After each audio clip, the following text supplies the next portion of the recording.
Hey gaming fans, so today's another Yu-Gi-Oh! Deck profile, and this one is kind of a redo of a deck I previously done, and that was on my Normal Pendulum monster deck. So I pulled a bunch of cards out, and I decided to incorporate the Tenyi cards in here. Obviously, they're a natural fit. They work with non-effect monsters.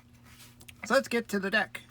So, for the first monsters we have, so I put 3 Tenyi Spirit, Mapura.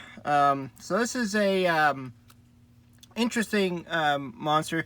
If you control no effect monsters, you can special summon this card from your hand, and when your opponent activates a card or effect that targets a face-up non-effect monster you control, you can banish this card from your hand or graveyard, negate the activation, and if you do, destroy the card. And you can only use once per turn. So this is really going to protect your pretty much all your monsters from your opponent's targeting effects. Then I have one of the Tenyi Spirit Natha. I probably would play more if I had more, but I have to work with what I got. So if you control no effect monsters, you can special summon this card from your hand, and when an attack is declared involving a face-up non-effect monster and your opponent's face-up monster, you can banish this card from your hand or graveyard. That opponent's monster loses 1500 attack until the end of the turn. So it's sort of like Honest, and in a way. I mean, it's going to give you that 1500 attack boost, which will probably push your monster over your opponent's. And then finally, for the last Tenyi monster, Tenyi Spirit Vishuddha. And it's the same idea. If you control no effect monsters, you can special summon this card from your hand. I like how they all just can special summon themselves. It's really good if you need to tribute monsters. And then if you control a face-up non-effect monster, you can banish this card from your hand or graveyard, then target one card your opponent controls and return it to the hand. So it kind of is a... it can bounce pretty much anything that's going to be in your way, or any of your opponent's extra deck monsters, or, you know, whatnot. I mean, even a spell or a trap if you need to. So that's it for the Tenyi stuff. I'll just pull them out, and we'll get back into the regular monsters. So much like the first build I did, I pulled a bunch of cards out. So this is a little bit different, but so I got start 3 Flash Knights just because they're level 4.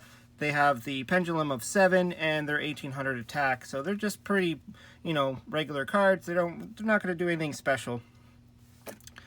Then 1 Vector Pendulum, the Draco Coverlord. He's just okay. He negates all card effects in your opponent's Pendulum zone. So in a case your opponent is playing any Pendulums, you're going to be able to negate them.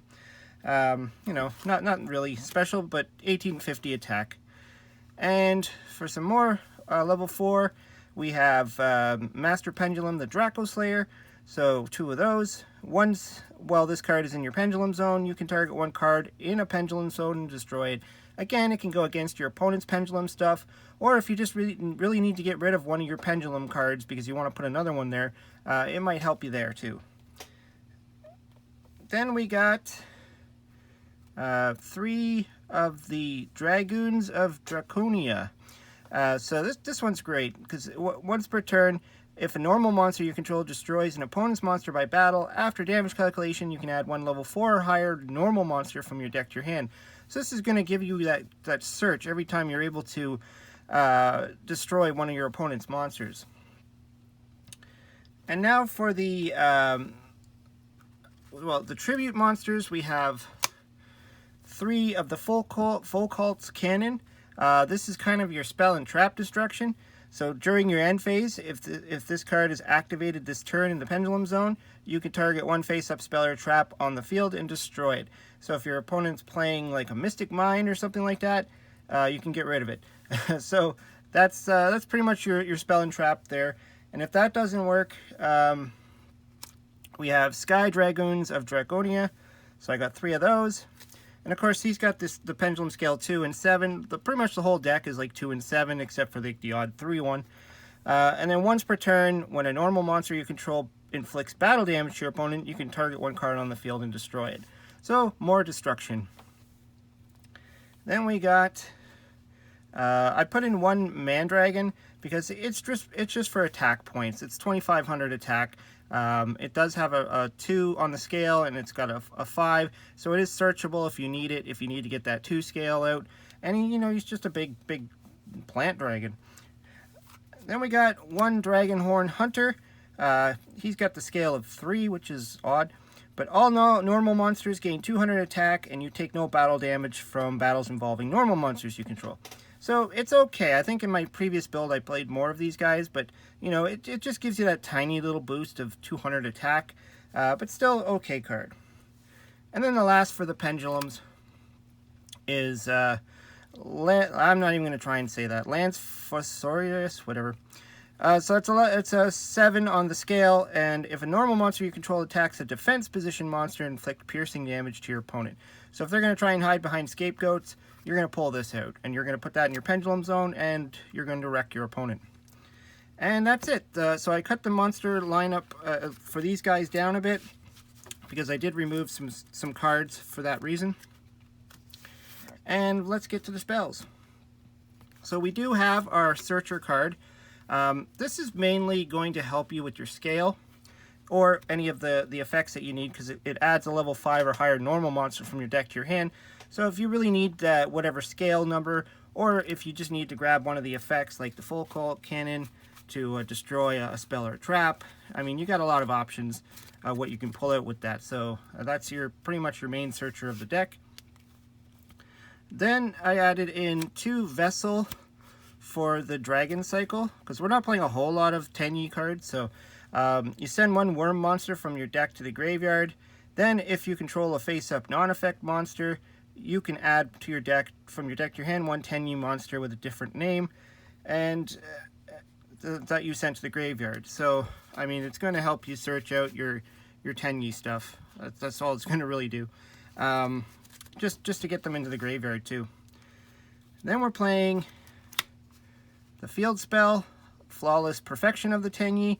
All non-effect monsters on the field are unaffected by monster effects.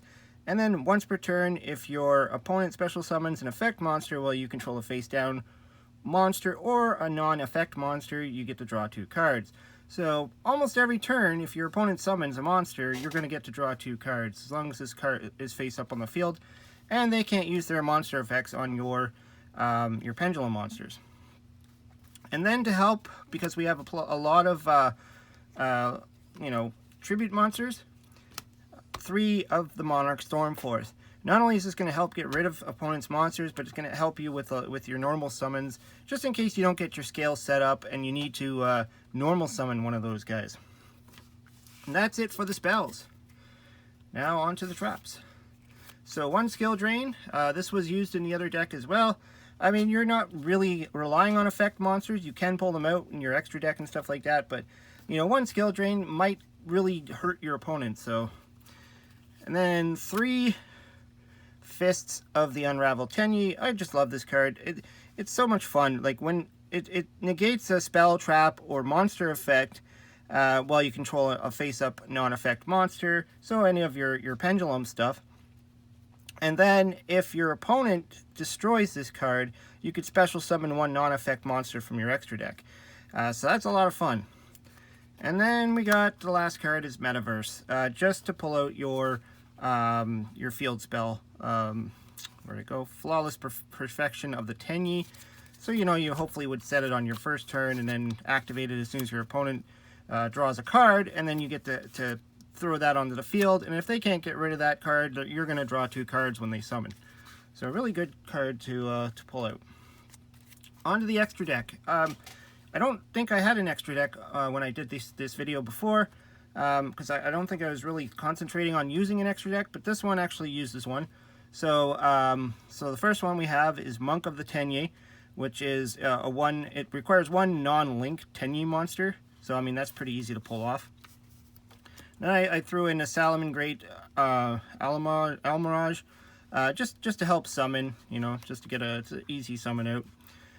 Defender of the Labyrinth. So this one is 2 normal monsters, and then non-effect monsters you control gain 500 attack. Also, all effect monsters your opponent control lose 500 attack. So that's kind of fun, and it could cripple your opponent. And then if this card in the monster, if this card is in the owner's possession, is destroyed by your opponent's card, you could target one non-effect monster in your graveyard, special summon it.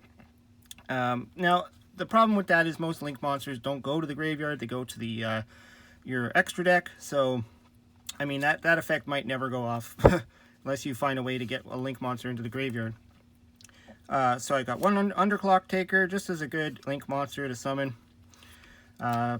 Pentastag, just to help with piercing if I need it.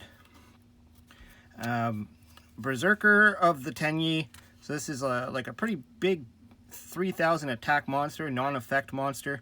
2+ monsters, including a link monster. So, you know, you can pull it out. And then just a Borrowload Dragon, just for some extra strength. So that's the links. And then I threw in, because we play a lot of 4s, I threw in a Cowboy, a Daigusto Emerald, a Silent Honor Arc, and a Castell, just because, you know, it's a good lineup of rank 4s for me. And then I threw in one Adrius, Keeper of the Armageddon, because you are playing, I think, 6 level 5 monsters in here, so there is a good chance you could pull this guy out if you need to, and he just pops any card on the field.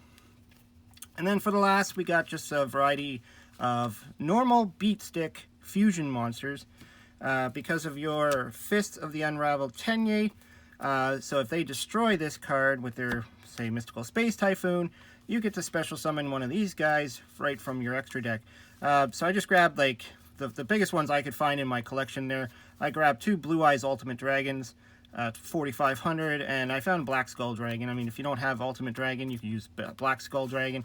Whatever the biggest non-effect fusion monster you have, you can summon through this card if your opponent destroys it.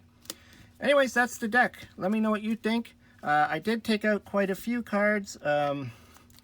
Some of note, I took out the Heart of the Underdog. Now, this was what the original deck was based on, was trying to, you know, utilize this card. Which, you know, sometimes it hit, sometimes it missed. Then I took out some of the extra stuff, like these things, just to try and, you know, speed the deck up a little bit and make it a little bit more consistent. Anyways, let me know what you think of the deck. It's a fun deck. I think it's got its little, you know, bit of competitive to it. It'd be interesting to try this actually in a tournament. Anyways, hope you like the deck. Let me know what you think down below. Throw some comments. Always like to hear it. Hope you subscribe. Talk to you later.